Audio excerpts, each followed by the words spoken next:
নমস্কাৰ, মই আজি এসেনশিয়েল ফিজিঅ'কেয়াৰত আছো হাতীগাঁও। আজি আপোনালোকক মই ষ্ট্ৰোকৰ বিষয়ে কিছু কথা ক'ম। আগতে ষ্ট্ৰোকৰ বিষয়ে জনাইছো কিছু কথা, কিন্তু ষ্ট্ৰোক হোৱাৰ পিছত পেচেণ্ট এটা যেতিয়া ষ্ট্ৰোক হোৱাৰ লগে লগে পেচেণ্ট আপুনি ঘৰত বা আপোনাৰ যিসকলে এছিষ্ট কৰিব তেওঁলোকে জানিব লগা কিছু কথা মই আপোনালোকৰ লগত শ্বেয়াৰ কৰিম। এখেত আমাৰ এসেনশিয়েল ফিজিঅ'কেয়াৰে কৰ্মৰত। তেখেতৰ ষ্ট্ৰোক হোৱা নাই বাৰু। আমি তেখেতৰ ওপৰত ডেমো হিচাপে আমি কিছু কথা আপোনালোকক জনাম। সাপোজ পেচেণ্টৰ ষ্ট্ৰোক হয়, ষ্ট্ৰোক হোৱাৰ পাছত পেচেণ্টৰ যিটো ফালে ষ্ট্ৰোক হৈছে, ধৰি লওক এইটো ফালে আপোনাৰ পেৰালাইজ হৈ আছে, এই পেৰালাইজ হৈ থকা সাইডটো সদায় আপোনাৰ ডক্টৰ যিফালৰ পৰা আহিব, নাৰ্ছেছ যিফালৰ পৰা আহিব, ঘৰৰ মানুহে যিফালৰ পৰা কথা পাতিব, সেই ফালটো সেইফালে ৰাখিব লাগে সদায়। ধৰি লওক এইটো ওপেন এৰিয়া আছে, ওপেন এৰিয়াৰ ফালে আপোনাৰ পেৰালাইজ হোৱা সাইডটো ৰাখিব লাগিব। যেতিয়া ৰাখিব, কিয় ৰাখিব লাগিব আপোনালোকে ভাবিব পাৰে যে এইটো ফালে একো কৰিব নোৱাৰে, তো হাতখন সেইফালে ভালকে হ্যান্ডশেক কৰিব পাৰে, গতিকে সেইফালে যাম, তেনেকুৱা নহয়। তেনেকুৱা কৰিলে পেচেণ্টটো ৰিকভাৰী সোনকালে নহ'ব। কাৰণ কি হয়, ব্ৰেইন ষ্ট্ৰোক হোৱা মানে কি হয়, ব্ৰেইন ষ্ট্ৰোক হোৱা মানে কি হয়, আমাৰ ব্ৰেইনত ব্লকেজ হৈ যায়, কেতিয়াবা ৰাপচাৰ হৈ যায়, গতিকে ব্ৰেইনত সাপ্লাইটো কম পায় বা ব্ৰেইনৰ এক্টিভিটিটো কমি যায়। গতিকে আমি ব্ৰেইনটো এক্টিভ কৰিব লাগিব। আমি যিটো ৰিহেবিলিটেশ্যন কৰো তেতিয়া কি হয়, ব্ৰেইনৰ এক্টিভিটিটো বঢ়োৱাৰ কাৰণে আমি কাম কৰিব লাগিব। এনে এক্সাৰসাইজ কৰিলে নহ'ব। প্ৰতিটো মানুহৰ কাৰণে এক্সাৰসাইজৰ সিস্টেমটো বেলেগ বেলেগ হয়। প্ৰতিটোকে যদি আপুনি একেখিনি এক্সাৰসাইজে কৰাই তেতিয়াহ'লে তেওঁ এক্টিভ নহ'ব।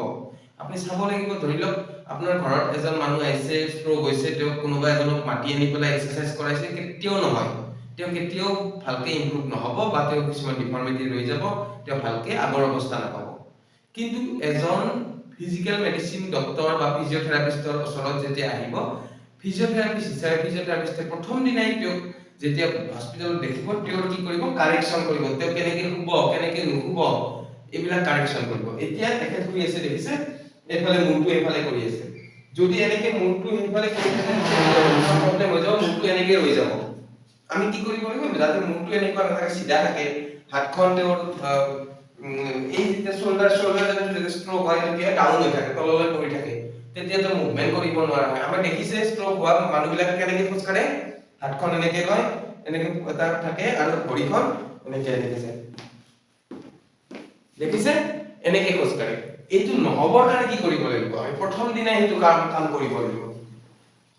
প্ৰথম কাম, আমি মূৰটো এনেকে আছে, দেখিছে মূৰটো এখন এনেকে কম্বল বা টাৱেল যিকোনো এখন ল'ব, সমানভাৱে দুইফালে বেডখনৰ সমান দাঙি দিলে, আনিলে চাপ, এতিয়া সমানকে দিলে, তাৰ পিছত কি কৰিব, এই কম্বলখন এনেকে উল্টাকে ৰোল কৰিব, এইফালে ৰোল কৰিলে, এইফালে উল্টাকে ৰোল কৰিব।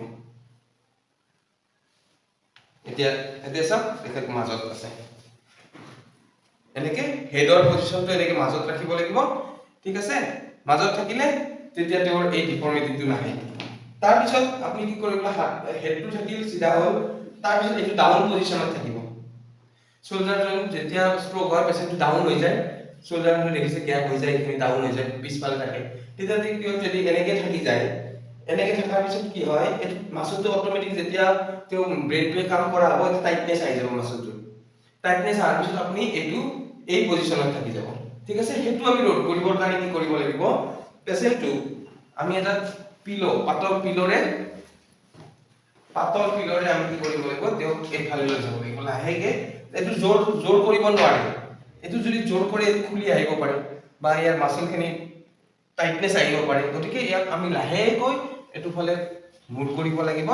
তাৰপিছত এইটো চাপ দিলে, তাৰপিছত লাহেকে এনেকে ৰাখিলে, আৰু হাতখন যাতে এনেকুৱা ভাঁজ নহয় তাৰ কাৰণে কি কৰিব লাগিব, আমি এই গাৰুটোৰ এইখিনি ঠাইত হাতখন এনেকে ৰাখিব লাগিব, ঠিক আছে। এইটো পজিশনত থাকিলে তেওঁ মূৰটো চিধা পজিশনত থাকিলে, এই দুটা পজিশন কাৰেক্ট হ'ল, এই দুটা পজিশন কাৰেক্ট হোৱাৰ পাছত তেওঁৰ আৰু এই ডিফৰ্মিটিটো নাহে, এই ডিফৰ্মিটিটো।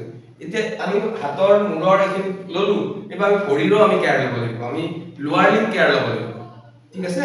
ইয়াৰ পৰা লোৱাৰ লিম্বটো কি হয়, এই লোৱাৰ লিম্বটো এইটো ডাউন পজিশনত থাকে, এইটো যেতিয়া ডাউন পজিশনত থাকিব, তেওঁ খোজটো কেনেকে কাঢ়িব, ডাউন পজিশনত থাকিলে তেওঁ খোজটো সদায় এনেকে কাঢ়িব,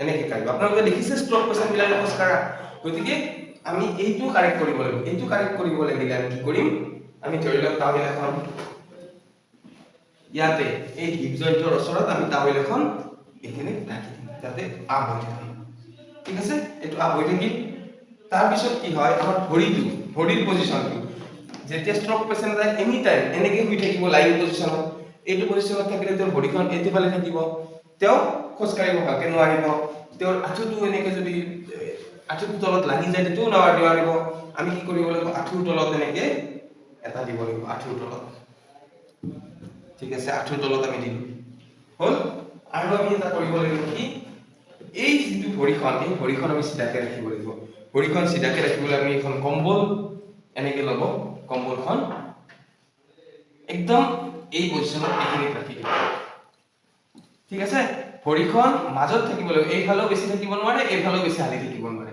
মাজত থাকিব লাগিব এইটো আমি প্ৰথম স্টেপ এইটো প্ৰথম দিনাৰ স্টেপ আমি প্ৰথম দিনা ষ্ট্ৰোক পেচেণ্ট এটা কেনেকৈ ৰাখিম এইটো প্ৰথম স্টেপ আৰু পেচেণ্টৰ ৰুমত অৰ্গানাইজ কৰি ৰাখিব লাগিব তেওঁ কি লাগে ওচৰত কি লাগে পানীৰ বটলৰ পৰা মেডিচিন গোটেই তেওঁ লাগা বস্তুখিনি এনেকৈ অৰ্গানাইজ কৰি দিব লাগিব ওচৰত দিব লাগিব আৰু ওচৰত যিটো ফালে তেওঁ পেৰালাইজ হৈছে সেই ফালতে টিভি এটা লগাই দিব লাগিব তেওঁ যাতে তেওঁ গোটেই পেৰালাইছিছ হৈ আছে যে ব্ৰেইনটো কাম কৰিবৰ কাৰণে টিভি এটা লগাই দিব লাগিব যাতে সকলো আৰু চফা তেওঁৰ ওচৰৰ ঠাইত চফা হ'ব লাগিব এটো বলে চফা হয় কোনোবা আহিলে এইফালে কথা পাতিব ডক্টৰ আহিলে এইফালে চাব ফিজিওথেৰাপিষ্ট আহিলে এইফালে চাব নাৰ্ছেছ আহিলে এইফালে চাব ঠিক আছে আজিলৈ আপোনালোকক এইখিনি জনালো আৰু